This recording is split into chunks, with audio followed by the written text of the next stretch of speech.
Welcome. We will continue with the assessing the heritage significance, the concept and process part 2. In the last lecture, we have talked about the significance and what are the different steps for and the variations for the making the statement of significance. We will continue with the process. We ended at that how to use the criteria. So, again we have discussed many times this connection. I will just recap. Consistent set of criteria for assessing items and collections creates comparable assessment across all kinds of collection. This collection again I am mentioning, it can be a sculpture, a manuscript, a building, a structure, an artifact, it can be many things which can be of value. So, a consistent set of criteria for assessing items and collection creates comparable assessment. So, you have to understand what is this comparable assessment. We also have to understand there has to be a framework to elucidate and describe how and why the item is important. So, how to evolve that framework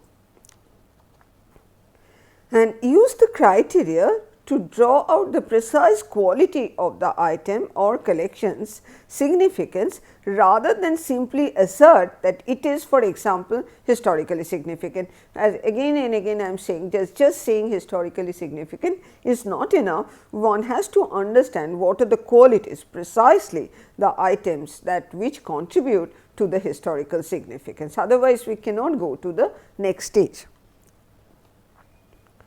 The assessment against the criteria. So, we have to have the criteria, then the assessment has to be done against the criteria. This assessment against the criteria fits into the statement of significance. We have discussed that in our last lecture, helping to synthesize the meanings and values of the items and connections. So, this is absolutely important to get hold of this concept of the values and significance. Now, while we do that, there are primary criteria. In the primary criteria and there is a comparable criteria. So, let us see what are the primary criteria. Primary criteria we have discussed with various examples. It can be of historic significance, it can be artistic or aesthetic significance, it can be scientific or research significance, and it can be social or spiritual significance. So, the many times these are the broad category of the primary criteria, which can sort of contribute the significance and values, only one of that or combination of that. Now, let us talk about historic significance. When these are a sort of a checklist which I will go through quite quickly, that what it means to be the historic significance. For example, is it associated with a particular person, group, event or place, or activity, or is it associated with the activity and how is this important? What does it say about an historic theme or a process or a pattern of life? It can be one singular event, or it can be a pattern of life, or it can be a thematic based, or how does it contribute to understanding a period, a place, activity or industry or a person or an event. So, this is a quick checklist of the historic significance. Now, example, let us take an example. Is it associated with a particular person, group, event or place? Now, this is example of Chatim Tala in Vishwabharati Shantiniketan. This is a Chatim tree and this is in a landscape area, open area, which is a very important place for the entire running of the soul of Vishwabharati Shantiniketan, which is the Tagore's university, which he established there and still running as a central university. Now, this is just a tree, and under the tree there is a sitting arrangement, and this is placed. Now, why it is important? This is important, as I say, it is because this is the place where Gurudev's father sort of did a meditation. It is very important there, and it is spiritually, but it is also important because this is the main soul and the heart of Vishwabharati, where as you can see when Gandhiji and Kasturba came, we can see a scene that they were sitting there. This is also the place where Nehru, because when he was the chancellor or Upacharya of Vishwabharati, he came and gave there. It is all happening in that place. So, it is associated with the person, it is associated with the event. That place is very important. This Chatim Tola is also important, continue to be important in the life of on the activities of Vishwabharati, because this is where the convocation takes place. And as you can see that the convocation is happening there and the dignitaries are coming, Upacharya and other, and there is a very significance, because in the convocation time they give the degree as a symbolic thing with the leaves of Chatim, which is Shaptapurni, or the 7 leaves of Chatim. So, that is a very spiritual significance. So, this place is important and continue to important for the activity and the event of Vishwabharati. What does it say about historic theme, process, or a pattern of life? So, as a place it is important because of the association of the spiritual significance, the activity which is happening, but independently also it is a part of a larger whole. It is a larger whole because this, as I say, is the soul of that campus. It is based on Gurudev's idea or philosophy of rendering an education system based on our traditional Vedic ashram, that Indian traditional system. So, the classes and everything used to happen in the open, still it happens in the open, and you can see that the students are sitting, the classrooms are organized around a tree. So, these Chatim Tola, which is the soul of this place, it actually represents a process and a pattern of life, which is actually a nature journey. And how does it contribute to the understanding of the period place? Because once we understand Chatim Tola, which as I say is the soul of the place, we can understand that how the culture nature journey is a very important part of this entire working activity foundation of Vishwabharati and its lifestyle. So, this Chatim Tola is very important, and its significance is not only a tree, not only a place, not only an event, but it has a larger significance. So, one has to understand that historic significance from the various aspects. Next, we come to the artistic or aesthetic significance. Again a checklist. Is it well designed, crafted or made? Is it a good example of a style, design, artistic or movement of an artistic work? For example, an artist maybe in the later life became a very matured work, but in the initial stage his or her work can be important. It can be an architect's work. In a mature state he or she produced a very beautiful structure, but he started with something which is very rudimentary, which shows how his work has evolved. So, is it a good example of a style? It can be a style which we are talking about and how the style has evolved. So, is it a good example of a style, design, artistic movement, or even an artist's work?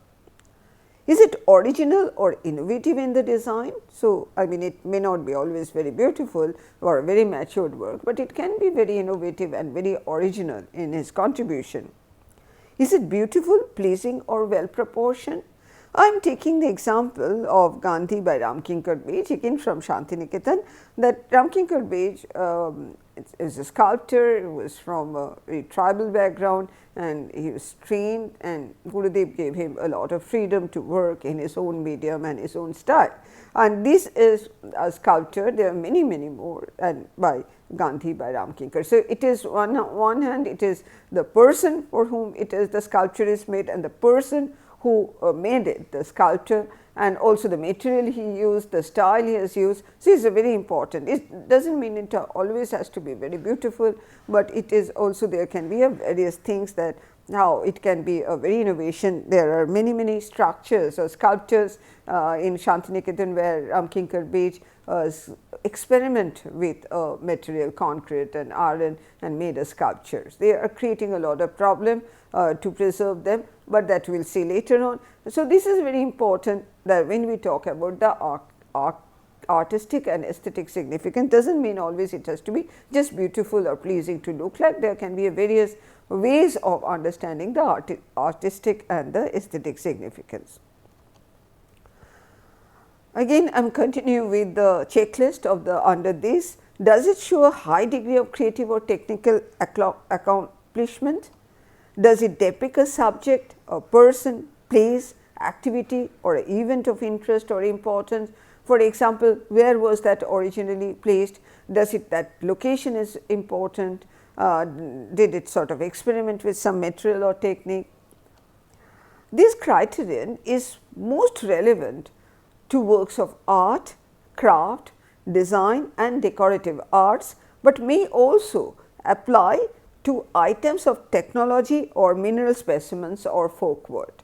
So, this artistic aesthetic significance either can be a small piece of object or can be a structure or can be a building or can be a painting, can be anything. So, it has a larger connotation and one has to see that in relation to all these aspects. Just beautiful is not the only thing what we are looking into the artistic aesthetic segment.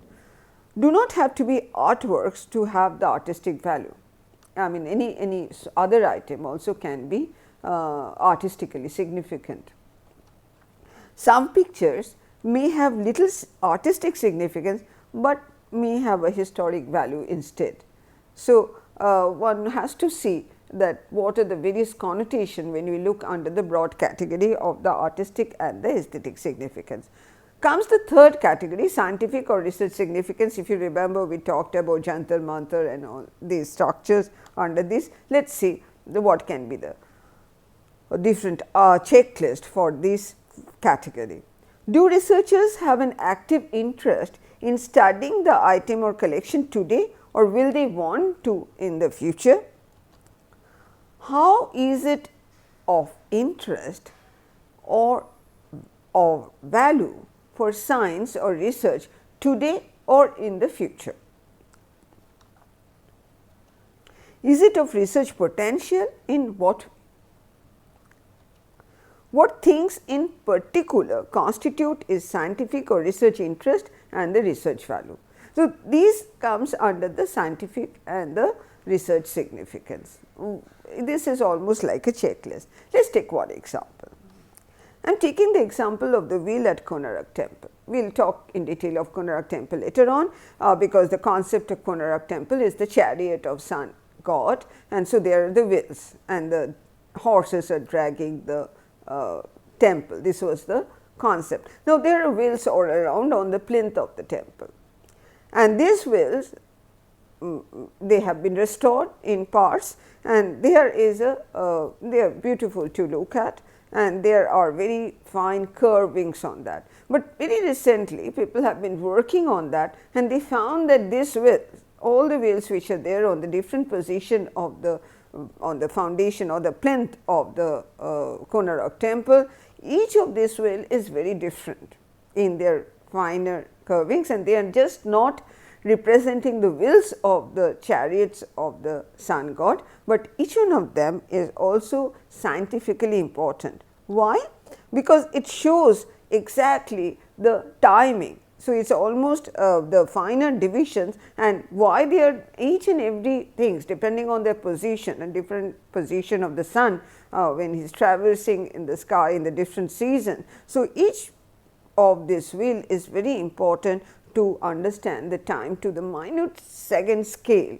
So, this is very important for the scientific, and people are still trying to understand that and got some idea that how it represent that what are the finer divisions, and these are just not mere curvings on the stone, but each and every curving, each and every division has a meaning to represent the time of that particular time of the year.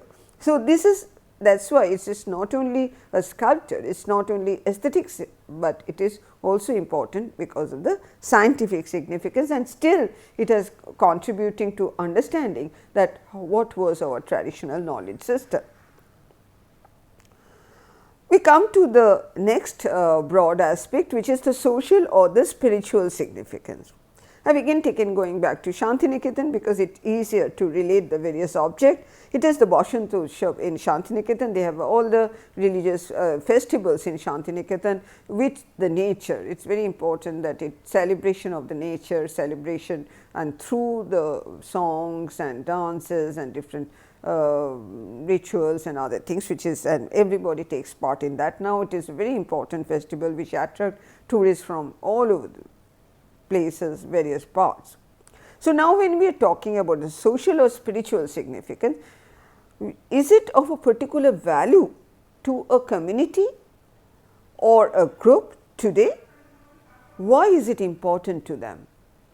We can see that every year during the Holi and the spring festival, it is being celebrated through colors, through dance, through songs, other. And how is this demonstrated? When we talk about a festival which is of a social and spiritual significance, we have to find out how is this demonstrated, how this item is kept in the public eye, or its meaning kept alive for a group. For example, by use of an annual parade or ceremonies, in this case it is a ceremony or a festival, or by maintaining the traditional practices surrounding the item. And please remember that again this also goes through a revolutionary process. There are bound to be some changes in the performance, some will be the traditional and some will be the innovative ideas, because culture is a continuum and this dynamic process will happen. And this one has to understand when talking about that. So, a Bashant Utsav, the spring festival or Holi is one such festival in Shantiniketan. I will also talk about other festival. Has the community been consulted about its importance for them? So, here comes the involvement of the community, having a ritual or event which has been there and whether it is being still continuing and how the community reacts to that. This is a very interesting example of a Rash in Kuch Bihar, which is a very significant. Kuch Bihar is a place in the northern part of Bengal and which is known for its ruling dynasty, and this particular Rash is a very unique in its concept. I will talk about that. So, let us take the checklist. Is it of spiritual significance for a particular group? And is the spiritual significance found in the present time? And does it embody beliefs, ideas, customs, traditions, practices or stories that are important for a particular group? So, let us see what is this. Just take an example of Rash in Kuch Bihar. You can see that structure. This is called Rash Thanda. So, on the day of the Rash, it is in the temple complex, Madan Mohan temple complex, where it is made like that. And who makes it? Because there is no other similar example anywhere for celebrating Rash in a similar style. What is this? It is a sort of a structure which is made of very fine paper cuttings. Who makes that? It is made by a Mohammedan craftsman, and who has been doing that? Their old mentor family, from his grandfather, his father, and he is doing that. He only knows that, and he does that, and he designs that, cuts the paper in a very fine mesh thing. This is a very fine example of a craft, and that is hosted there. And then on that particular day, it has to be sort of rotated, and earlier the king used to rotate that, and now the district magistrate who is performing or the role of the king there. So, he sort of starts the function by rotating, and everybody comes and sort of rotates that. So, this is a festival. Now, see, there is a lot of things that it is still, people believe that still the family which has been doing that, have been doing in a very he sort of follows for a certain period a very sort of strict vegetarian diet, and he does it almost like a prayer and does it a very pure way, and he believes that this is his sort of a prayer to the Madan Mohan thing. So, you see that, and then what has been there, and this has been some change, but the community still celebrates that, and still this is being continued. So, these are the example which is of a social and the spiritual. So, it has got a spiritual significance, it also has got a social significance, because still people come there and a lot of people come and sort of moves that, and still that beautiful curving of the paper and craft which is continuing.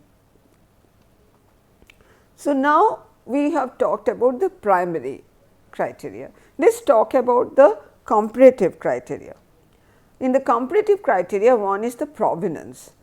Then I will just talk about the rarity or representativeness, condition or completeness, and interpretive capacity. Because what happens once we know this individual sort of a criteria, we also have to, when we say that, there can be many examples of that. So, how do we assess that this is important? So, these are the 4 aspects which are known as the comparative criteria. The statement of purpose has to be done accordingly.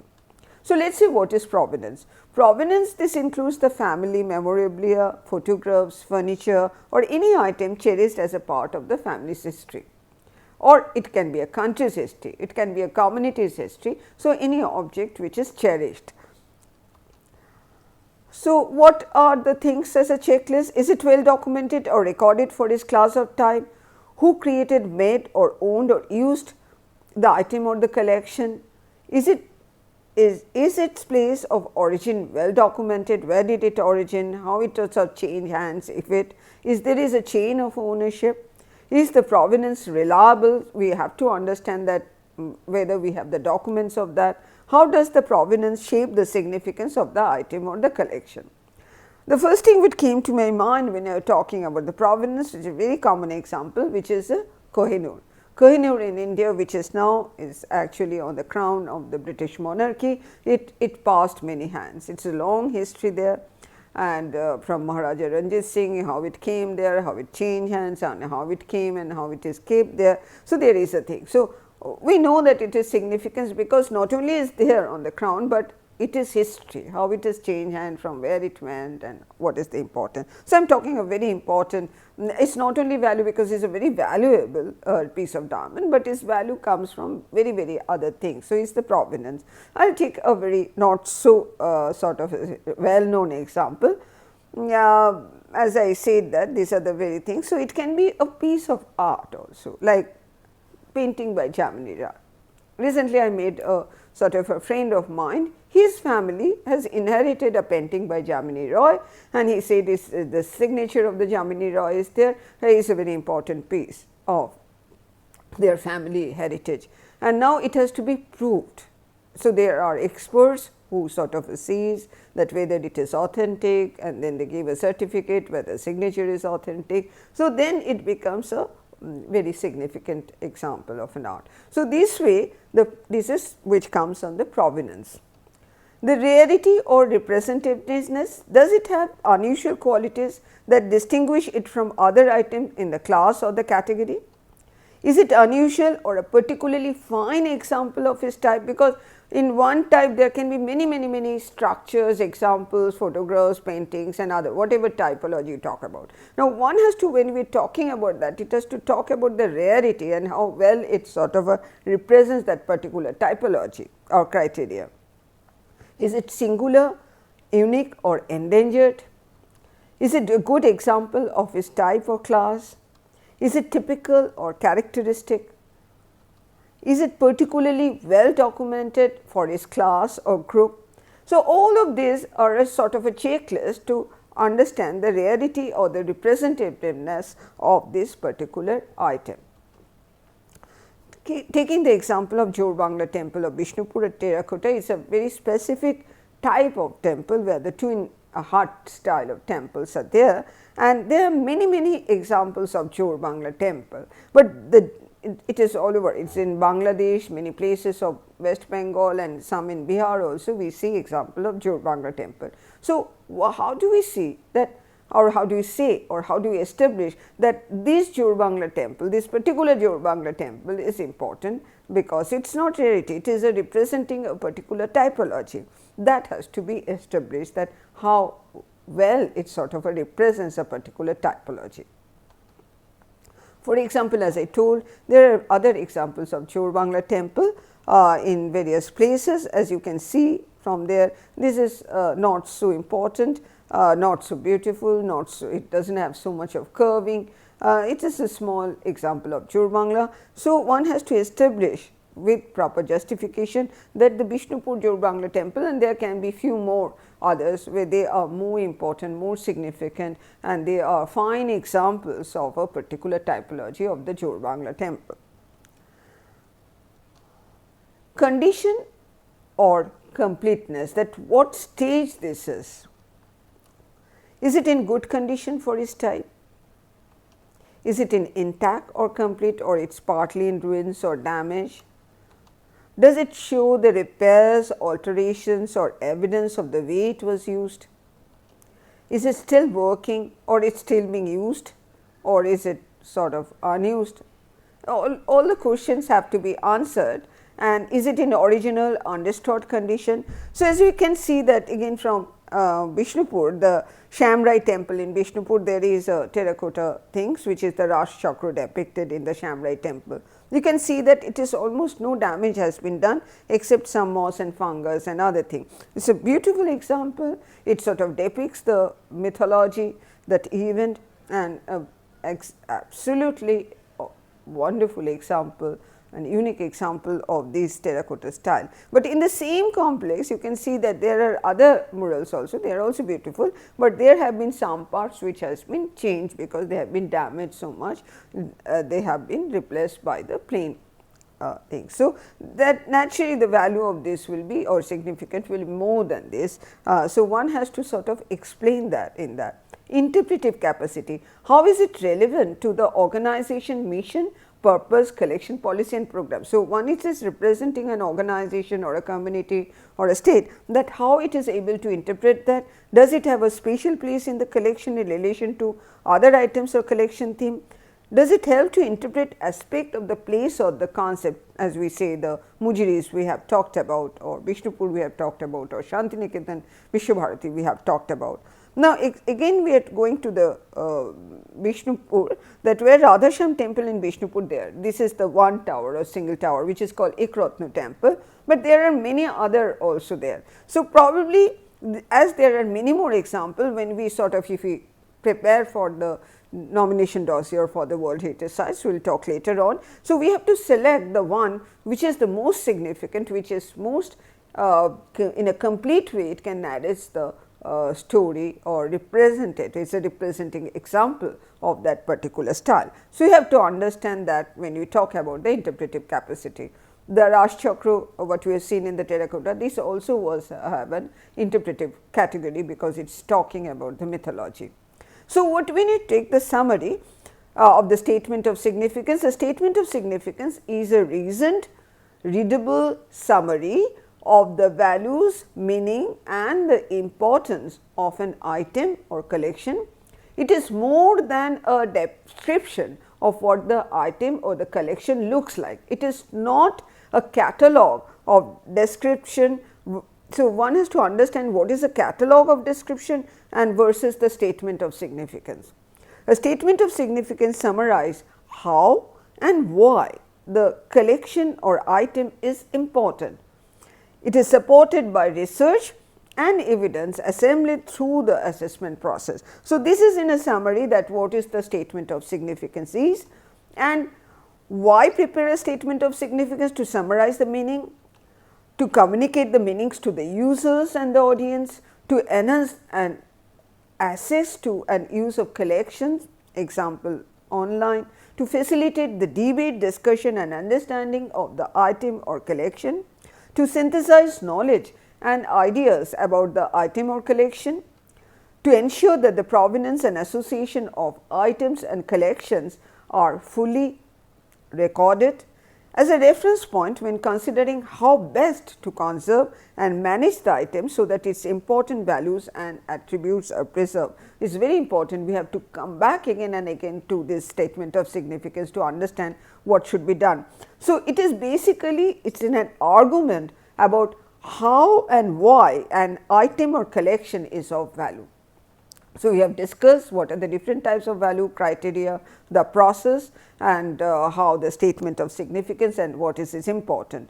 And so, finally, if you summarize, understand the significance before making decisions about items and collection. So, so far we have talked about value, significance, the process of making. So, next we will go about that what are the different approaches and ways of keeping, preserving these values and significance. Thank you.